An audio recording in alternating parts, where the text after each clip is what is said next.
one period of my life, I thought that I was being abused because I was a bad child, or I must be doing something wrong to be getting these beatings. It wasn't normal to be hit all the time, but in reality, it has nothing to do with you. It's the person that's abusing you. That's the problem. There's nothing that you could possibly do as a child or a teenager or as old as my mother was at the time to deserve to be touched like that. Nobody deserves to be punched in the face, or your body is your body, and I don't think anybody has the right to invade that with a punch or with words or with sexual abuse. Every 18 seconds, an act of domestic violence occurs in the United States. Home is supposed to be a safe haven. We have a right to grow up feeling safe and to grow up without being hurt. But in 1994 alone, more than 1 million teens ran away from home. Most left to escape beating and sexual abuse.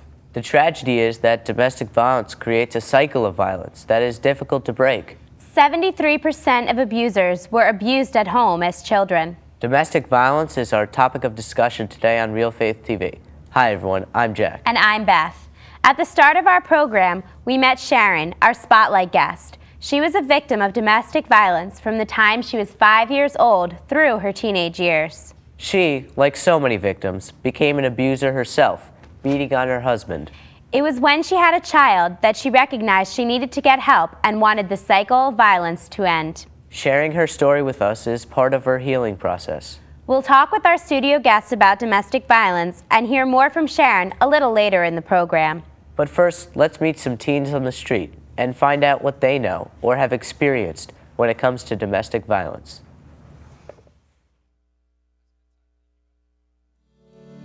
Do you know anyone who has been a victim of domestic violence? No. No one? No, but just watching it on the news alone can still, can still break your heart and still affect people, no matter even if you knew them or not. It's still a horrible thing, I think. No, thank God, I don't. There was a girl on my floor where her boyfriend and her were in a violent relationship. He was violent against her. He wouldn't let her go out, and lest he was with her, and he would tell her to go sit in the corner, and he was just very, very controlling over her, and so it was tough. She was always around, but then she would shut her door. She wasn't very open, and when she was, you could tell that she was putting on a show for everyone. My girlfriend was with her boyfriend, and he was just abusive towards her. Did it affect her? Yes, definitely. Emotionally and physically. My father was alive and my mother, they yell at each other, curse and stuff like that. Yeah. How'd that make you feel? It made me to who I am and stuff, kids. I find that okay, you know what I'm saying, to do to other people sometimes, my friends and stuff. When I was younger, I had to watch my mother be abused by my father until they were divorced. And then my stepfather used to be until I was old enough to stand up to him. I know a few people through just either relatives or just people through different programs. And emotionally, it hurt the child a lot. It's made them, kind of withdrawn from society and from trusting people. It's hard for them to trust other people with their emotions. I can only imagine how confusing that would be, especially with love. Love's a powerful thing, and even if the person that you think you love or that you do love is beating you or harming you mentally or physically, I can just see that being a really confusing and scary thing. But sometimes people think love is shown through that kind of way. Yeah. People stick with people that beat them or something like that. That's not cool. I guess sometimes people just don't realize you're not supposed to do that to someone you love, or I guess they aren't as in love as they say they are, because if you love someone, I don't think you could ever do that. You could ever hurt them. The person who usually commits the act of violence or whatever wants control over other people, because maybe they can't control themselves. And it makes them feel like a stronger person to be able to pick on someone who isn't able to defend themselves. People that have domestic violence, I think, need to go to anger management classes and maybe family things, drinking, stuff like that. The most important thing is to show that you're there for whoever it is, one of your friends or whatever, and be open about it. And usually when people are in situations like that, they're not going to approach you. They're going to, they have to realize that there's a problem first, and so people are going to, be a little standoffish because nobody wants to be like, oh, my boyfriend beats me. So it's like a tough situation. So I think just being comforting, open-minded, and just making sure that they get the right resources, whether if it is on a college campus, calling like university police or other, you know, stop domestic violence, anything like that. I think it's like letting the person know that there are different outlets out there, that there are resource centers that people can go to. You know, I really like what the one person said about, you know, if someone's abusing, they probably like feel the need to be in control. And, you know, it's not the person who's being abused fault. Like, it's the abuser who has the problem. And it's really important for people in those situations to realize that. But let's meet our studio guests and see what they know about domestic violence. They are Zoe, Matt, Katie, Anthony, Cora, and Meredith. So what do you guys know about domestic violence? Have you known anyone who was a victim, or? I've actually known a couple of people. First, a friend of mine from very recently, his mother was very abusive to him, and his mom and his dad were divorced, and his grandmother would always stick up for him. She lived with them, but his grandmother was like 80. You know, there's not much she could do. And his mom would do things like put out cigarettes on him and do just horrible things to him. I mean, yeah, I saw the burns. It wasn't a good situation. And that's got to be the worst feeling. The person you look up to, because your parents, when you're little, they're the people that you're looking up to and that you're learning from, and they're the ones who are abusing. Yeah, and what are you saying? If you're learning all these bad things from them, that's horrible. I mean, my friend Tiffany, her father and her mother got divorced because her father would like attack her mom and rape her mom and everything else. Like, domestic violence is much more common, I think, than people realize, but most people stay shut up about it. But it's a really big problem. It's really scary. You know, I don't know anyone personally who was a victim of domestic violence, but a couple months ago I was in Chicago, and my friends and I saw these 3 trees that were blue, and we were like, oh, those are really pretty. Let's go like see what it is. Let's take a picture by them. And we got over there and we realized that why they were blue was there were blue ribbons tied to all the trees, and there were, 3 big trees, and they were covered completely blue. And we read the sign, and what it was each blue ribbon represented 1 case of child abuse in Illinois that year, and there was something like 27,000 ribbons tied on the trees. That's sad. So, we still took our picture, but we didn't smile, and I still have it. I look at that picture, and it makes my heart hurt. That's a scary thing. I had a friend who lived down the street from me, and one day she told me that her parents would come after her and her little sister, and I'm like, okay, just come over to my house, send your sister over to my house. But it's so scary because I know sometimes I would just be lying in bed at night and I'd be like, oh my gosh, what are they doing to her? Is she okay right now? Because it was so close to me physically as well as like emotionally. Also, my aunt was married to a man who would come after her. The situation just got so bad that she had to keep a knife under her pillow, and she decided that it was okay in her mind that he came after her, but if he started to come after her child, she would really step out and do something about it. And that's when, she eventually parted from this man, and things got better for her. So, well, there's a lot of assumptions like that it's okay that the person is abusing you, and there are certain myths that still exist concerning domestic violence. Like, for instance, that it's rare.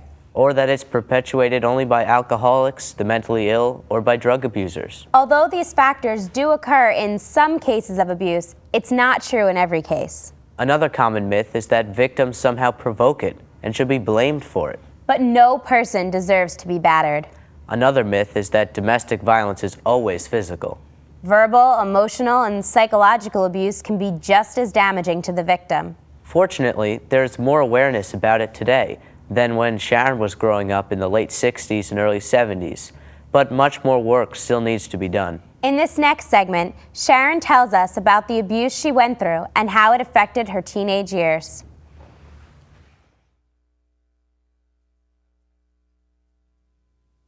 I had domestic violence in our home since I was 5 years old, abused by my stepfather. It was kind of the scenario, I guess you would say a wicked stepfather. was treating his kids okay, but then his stepchildren were not okay. A lot of my abuse came from I was the oldest child, so I felt I had to protect my sisters and also my mom. There was punching, hitting, smacking in the face. I've had broken ribs, broken nose, split lip. What you basically would get black eyes from fights. Of course, back in the 60s and early 70s, abuse wasn't really a big national thing. You didn't talk about it. I just wasn't able to feel anything. I didn't have friends over the house. You know, I was always by myself. I went to school, I did my homework. I wasn't involved in sports activities, dances. I missed out on all that. I didn't go to my proms. So anything that had activities to do with other people coming into that circle, I didn't allow. I didn't want anybody to know. And then when I got out of the house and turned 18 and went to a job, I did the same thing. I went to work. I ate by myself. I took my breaks by myself. I didn't go for help when I was little because I was always afraid that it would break the family apart. And even though there was a lot of abuse, we were still a family unit. Like my mother would have everybody over for holidays, like it was a big family dinner for Christmas and Easter. So even though there was a lot of abuse, there still was that family. We were always together. All the kids were together, the grandparents were together. And you're afraid to tell anybody. You're afraid you're gonna mess all that up and somebody's not gonna believe you. I think that's the biggest fear with younger kids, is that nobody's gonna believe you, especially back then. Today it may be a little bit more believing because it's so open today. And there are people out there that will listen. You know, it's kind of sad listening to her story. Well, it's very sad. And I think it's interesting because when we hear about cases of abuse, I mean, we think about how painful it must be physically and emotionally to be in that situation at home. But I mean, it never really occurred to me before what Sharon was saying about not wanting people to come into your house or to come into you in a relationship, so you miss out on all that other stuff growing up of being involved in extracurriculars and making friendships because you don't want anyone coming into your home and seeing that situation. I never really thought about that aspect before, and that must be just as painful and difficult to deal with. Abuse really affects all the facets of your life. Yeah. I know a friend of mine, her father was abusive towards her mother, not towards her. And I know that she lived in fear for a long time after her parents got divorced. That I remember hearing stories of him breaking into the house, or of her finding things like weapons that weren't theirs in their basement, and thinking, she just really lived in fear that he was going to come after them. And I don't think it's fair that any kid should have to live through something like that, fearing their own father's going to try to kill them. I think it's very sad also what Sharon was mentioning, that she had fear to go and find help when she was a child, for fear that the family might break up. Well, recently, I've actually had a friend that as a child he was sexually abused, and I think he kind of had fear to go and get help too, and it affected him in his life as he grew older. And he actually, because he was abused as a child, he started abusing his mother a little bit because of how much that affected him when he was younger.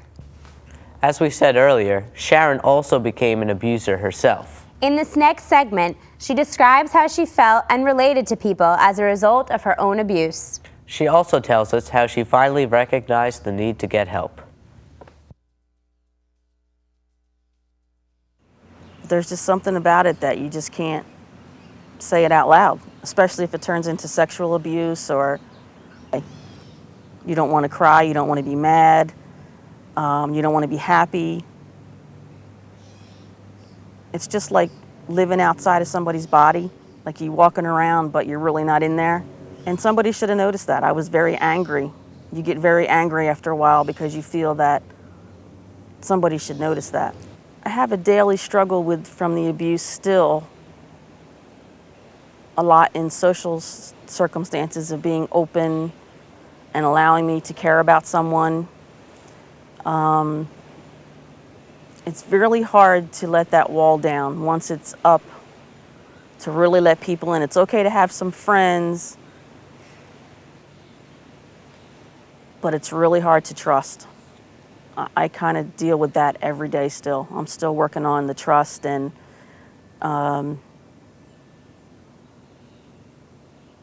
trying to be more sociable and friendlier with people. There's usually two ways you can go when you're abused like that. You can either marry somebody that's abusive, or you could be the abuser. And in my case, I wound up being the abuser. I turned into my stepfather. And I used to literally beat up on my husband. And that's what I didn't want my son to see. I didn't want him being raised up seeing that.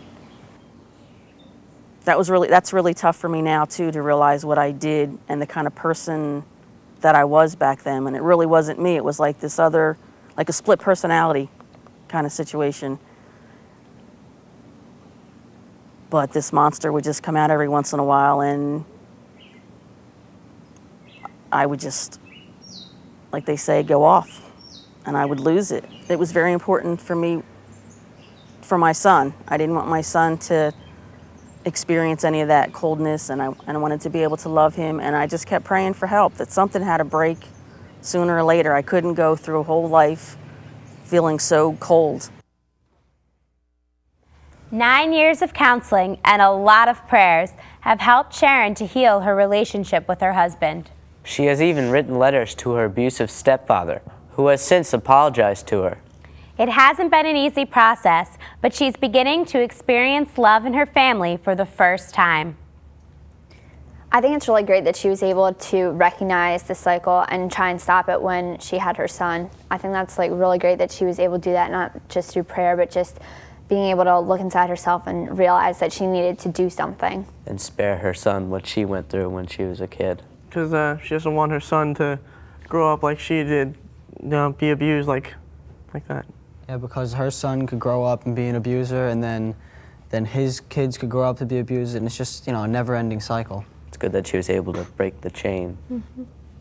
In the next segment, Sharon tells us about the importance prayer and faith played in sustaining her and getting her to this point.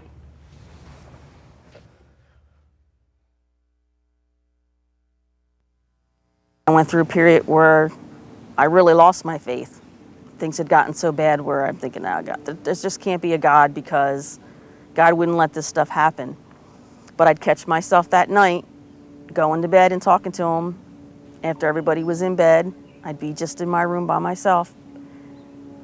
And then I'd catch myself and I'd say, wait a minute, this afternoon you hated this person, but now that you're all alone and you're snuggled in your bed, it was just a comfort for me. Even though I was angry with him, somehow it let me sleep at night, just being able to talk to him. It's really important when you're trying to heal and going through the forgiveness stages. It really helps me a lot to pray.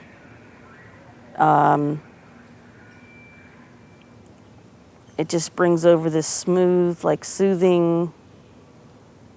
I can be having a really rough day with this, and I could go home and pick up the Bible, and it just kind of soothes you. I just seem to pray more, I think. I talk to him more now that I'm older, with everything. It's not just when it's the bad times, like I learned growing up. At the end of the day, I thank him for the good day. It's not just, okay, I had a really crappy day today, so I find myself talking to him around the house. I don't necessarily have to be at church. And at night when I'm quiet, I catch myself just picking up the Bible and reading sections. I'll just open it and read it.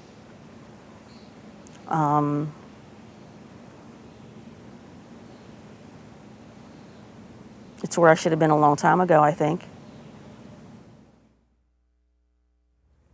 It's really great that she was able to use prayer to help her through the bad times, and even during the good times to thank God. And it's great that it's become a central part of her life. Yeah, I don't know if even some people could possibly get through, and you know, when they've got a problem like that, trying to get through it. I don't know if you can even do it without without the help of God, because it's so deeply ingrained in you, especially in her case. She grew up with it and it turned into her, and it's so deeply inside of her that I think it would be really hard to get it out in the open and outs and to break the cycle without faith. And that also has to make her feel really good. But at the end of the day, when her and her husband are, you know, snuggled in bed, and they're a lot more at peace with each other, and they realize that they love each other and the reason why they fell in love, instead of being angry at each other. Prayer alone, though, will not stop domestic violence. Victims really need to take steps to get help, to reach out to someone who will help you. This may be the most difficult thing to do, but it is the best solution. Next, Sharon talks about her biggest mistake, not reaching out for help sooner. I think most of the time it's brought on because you've had that kind of abuse and you don't know how to handle it. I mean, I was fortunate enough, like I said, to find somebody to help me, or I would still be sitting here, I could still be abusing people. I mean, everybody handles stress a different way, and it's easy to strike out at people that are closest to you. Forgiving is very hard. There's parts of me still today that really gets very angry at my mother. I just can't seem to get past a couple things, like I believe that she really knew that things were going on and she didn't step up to the plate. And she was my mom, and your parents are supposed to protect you.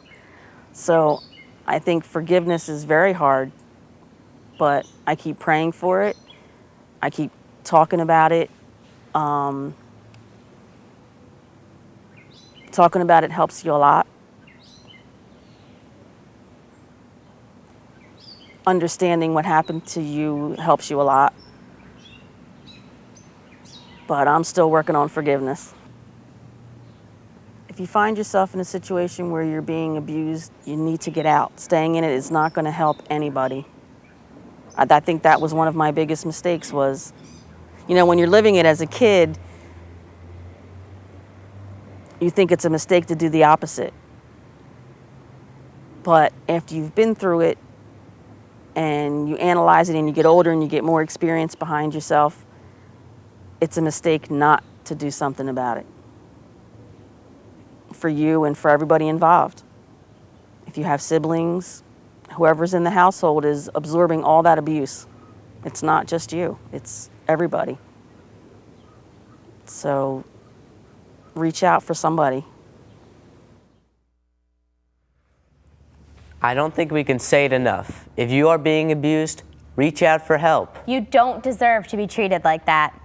Do you have any suggestions for teens who are experiencing abuse? I think that the best thing to do is to find someone who you trust and who you feel comfortable around, someone who's caring and can help you, like a close friend or maybe a grandparent or aunt or uncle, also maybe like a guidance counselor or something from your school. I think it's important too, you know, if we have a friend who is being abused, that we just be there for them, because I think it's interesting, you know, what Sharon was saying earlier in the show about not having anyone growing up because she didn't involve herself in things at school. She was afraid to trust.